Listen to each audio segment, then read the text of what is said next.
Well, now to a special 27 Investigates report. Lead. It's colorless, tasteless, even invisible, but it's poisoning more than 100 Mahoning County children every year. Lead poisoning comes from paint, water, pipes, and dust. 27 Investigates reporter Amanda Smith is live from one of the worst spots in the state for lead poisoning. It's on Youngstown's south side.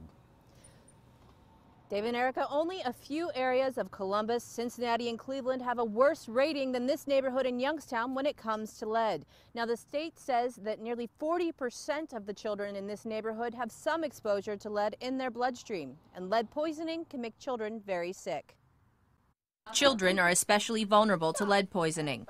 Hyperactive disorders, low IQ, delayed growth, and then to extreme cases could be death. Earlier today, we heard from Alexis Craig. Her two young boys have high levels of lead in their blood. The state tested her Southside home and found lead throughout the entire house. Her oldest son was diagnosed with autism 2 years ago.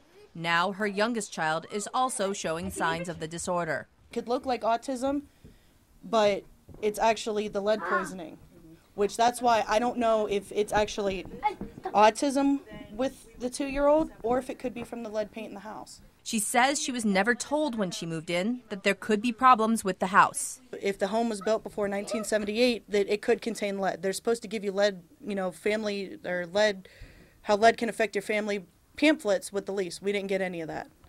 The county has an idea where many of these dangerous houses are. This is the records room in the Mahoning County Recorder's Office.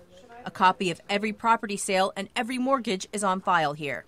In these records, you'll find lots of information about the property. They'll tell you how much a property sold for, even how much interest the owners are paying on their note. But they won't tell you if the property is toxic. Despite federal law that property owners have to include a lead disclosure with their transfers, no county offices keep those records. The only place I could find anything related to lead was at the health department. We do have a list of houses that were identified that had some type of lead risk factor in them.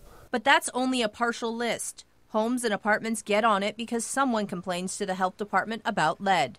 That means people don't always know they're living in a potentially dangerous house.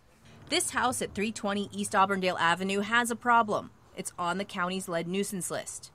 Melvin Bryant says he's watched renters move in and out again and again, staying less than a year each time. I saw about 3-4 families coming in and out. It's crazy. It's empty right now after he says the last family got sick and moved out quickly.